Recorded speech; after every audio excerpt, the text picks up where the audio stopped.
बिस्मिल्लाहिर्रहमानिर्रहीम। Hello students, अस्सलाम वालेकुम। This is miss Sidra Iqbal from the department of history and arts, university of education Lahore. We are going to the next topic. In the subject of foreign policy, we are going to discuss. Let's start the lecture. Here is the continuation of the topic Cold War. In first lecture we discussed the what is Cold War, meaning and objectives, and now nature of the Cold War and the first phase of the Cold War. Now we are going to start the second phase, which is from 1963 to 78, from coexistent to detent. In second phase, both sides realized that the importance of world peace in the age of nuclear threat. When they feel that the nuclear threat, so they realize that the peace of the world is so important. The epic witnessed the relaxation of strained national relations between USA and USSR. So they tried to relax their relations between both superpowers. So both superpowers tried to relax.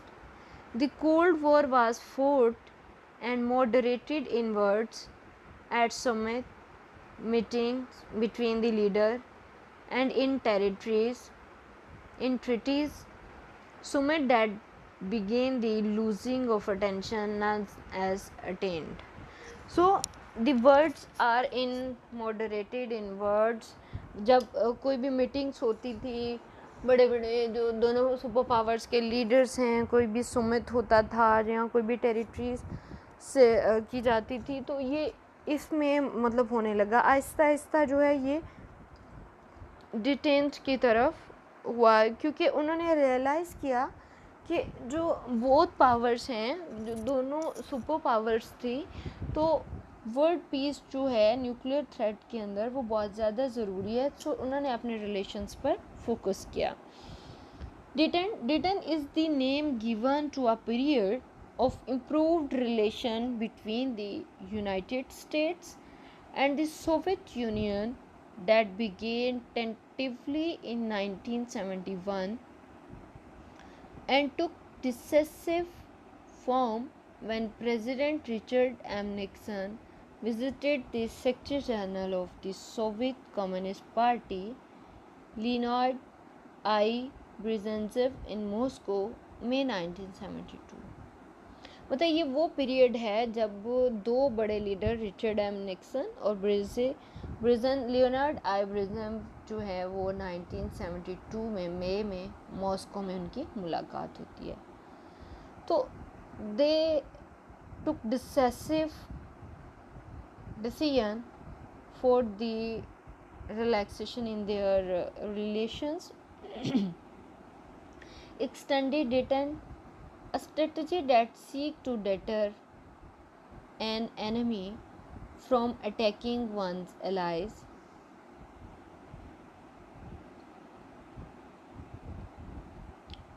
Leakage strategies, Nixon Doctrine. Linkage was a policy pursued by the United States of America, championed by Richard Nixon and Henry Kissinger during the 1970s period of Cold War. Detent which aimed to persuade the Soviet Union and Communist China to cooperate in restraining revolutions in the Third World in return for concessions in nuclear and economic fields.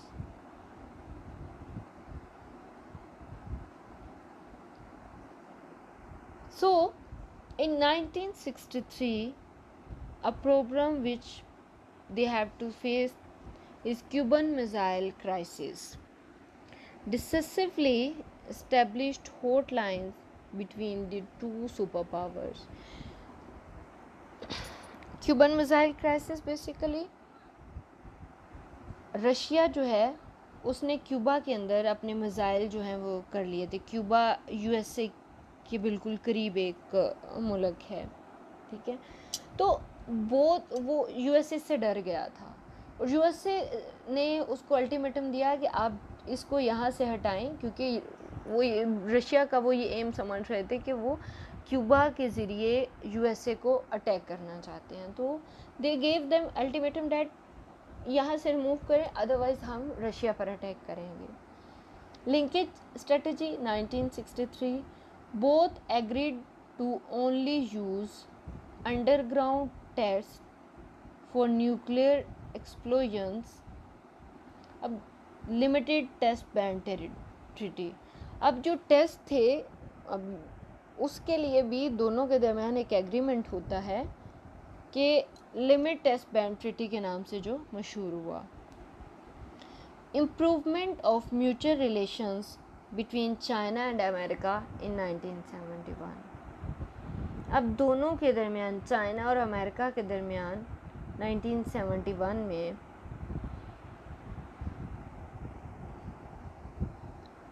Mutual relationships जो थे उनमें थोड़ी improvement नज़र आती है। The time period from 1970 to 1979 is also described as the decline of Cold War and period of detent। असल में जो 97 से 1979 का जो टाइम पीरियड है उसमें भी ये मतलब चीज़ एक डिस्क्राइब की गई कि या इस टाइम पीरियड को भी ऐसे डिस्क्राइब किया जाता है कि इसमें कोल्ड वॉर जो है वो उसका डिक्लाइन शुरू होता है और जो पीरियड ऑफ डेटेंट है वो वाज़ेह तौर पे सामने आता है या वो स्टार्ट होता है। क्योंकि 1971 में भी थ्रू चाइना जो है, चाइना ने अमेरिका का साथ दिया था और इनकी मतलब चाइना जो है उसने सपोर्ट करते हुए दोनों के जो म्यूचुअल रिलेशंस हैं उनको इम्प्रूव करने की कोशिश की थी। चाइना और अमेरिका के आपस के रिलेशंस जो हैं इस वक्त बहुत ज़्यादा अच्छे थे, वो एक पीक लेवल की उन्होंने ट्रेड रिलेशंस जो हैं वो डेवलप किए थे। I hope you can understand. Now we are going to discuss the third phase of the cold war, which is from 1979 to 1991. That's also Vietnam War from the third phase 1979 to 1991, from renewed confrontation to approachment, free rapprochement. Detent was challenged by Soviet intervention in Afghanistan in 1979, because in third phase Russia intervened in Afghanistan. Russia claimed that Afghanistan, यहाँ हुआ क्या था कि अफ़गानिस्तान के अंदर जब तालिबान का ज़ोर बढ़ा है तो अफ़गानिस्तान ने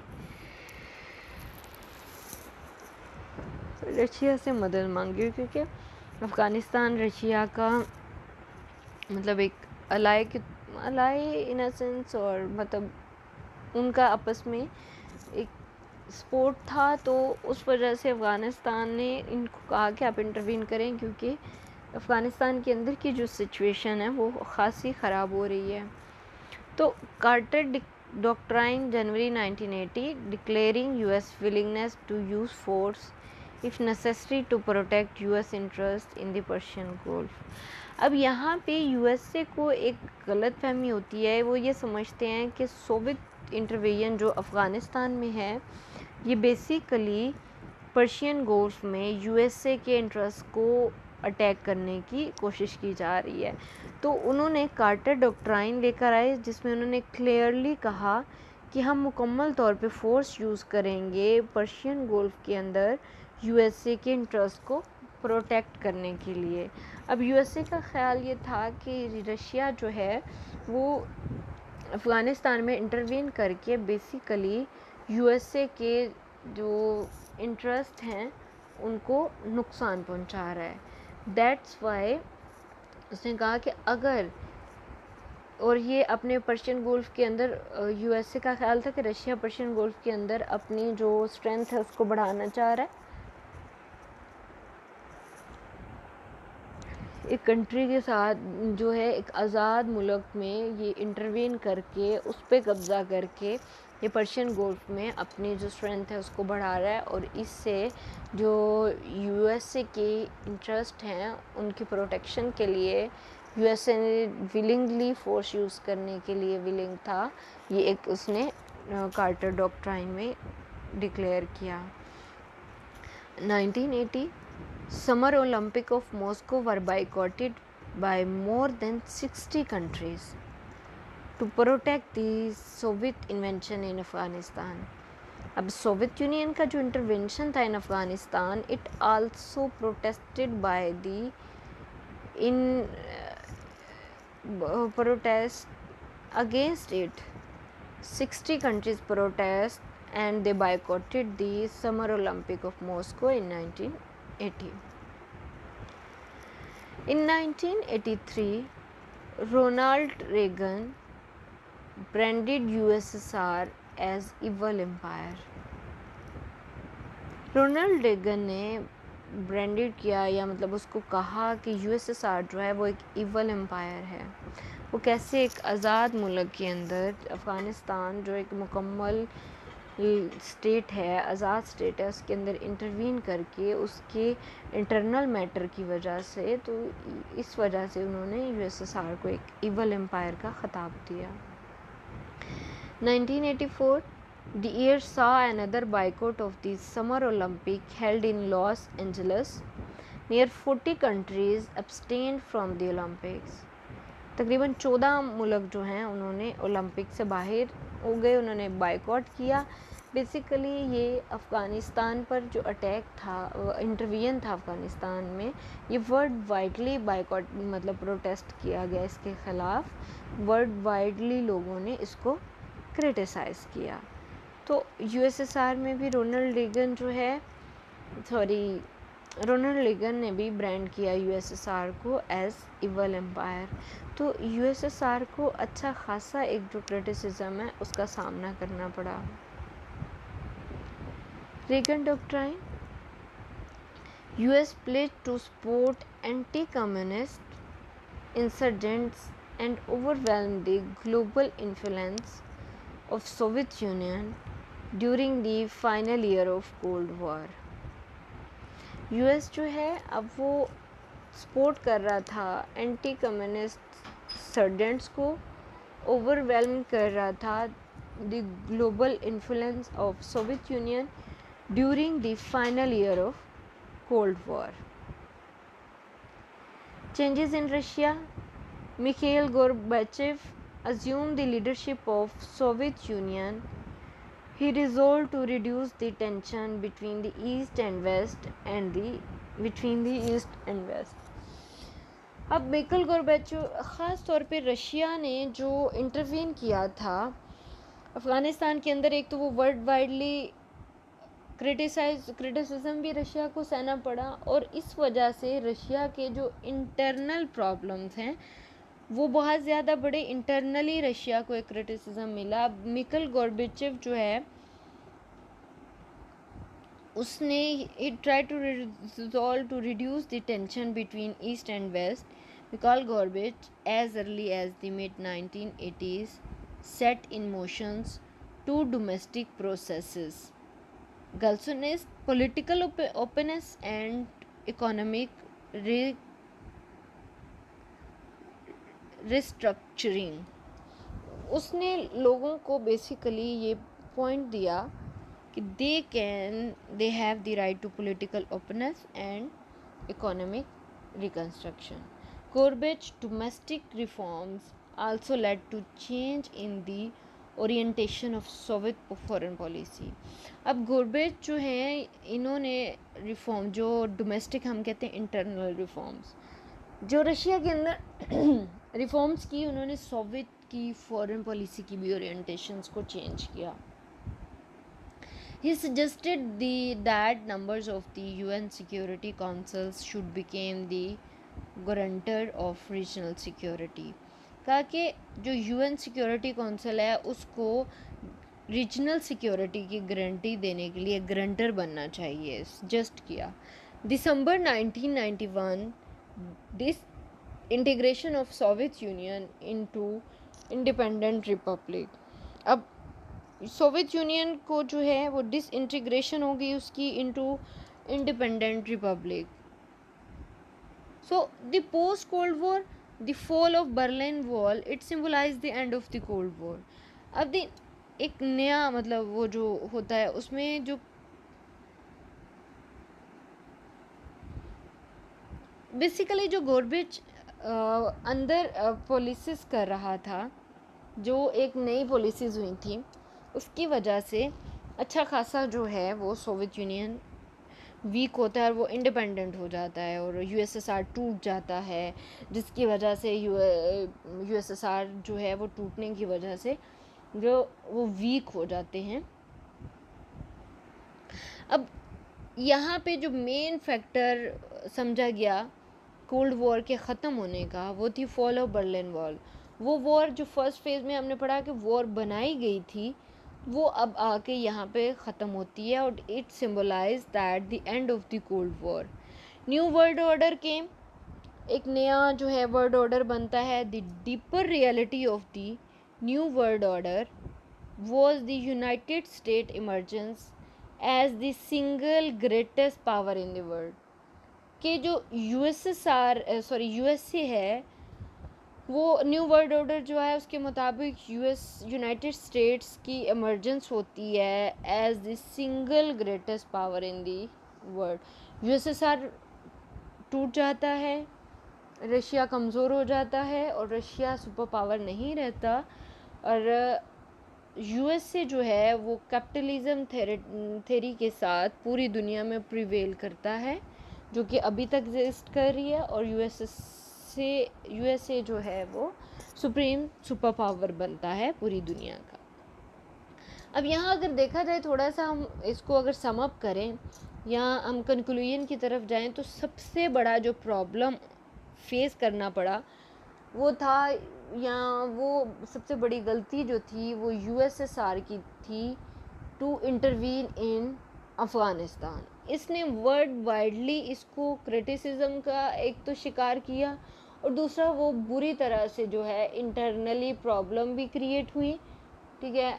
उससे नई पॉलिसीज़ जब लाएंगी तो उनके इंटेंशंस और उनके ओरिएंटेशन में चेंजिंग्स आई, जिसकी वजह से वो पूरी तरह से रशिया जो है वो सुपर पावर नहीं रहता और अमेरिका जो है वो सुप्रीम सुपर पावर की लीड में आ जाता है और कैपिटलिज्म को after the decades and decade pass and USA successful और became successful to pass the to prevail his theory of capitalism worldwidely.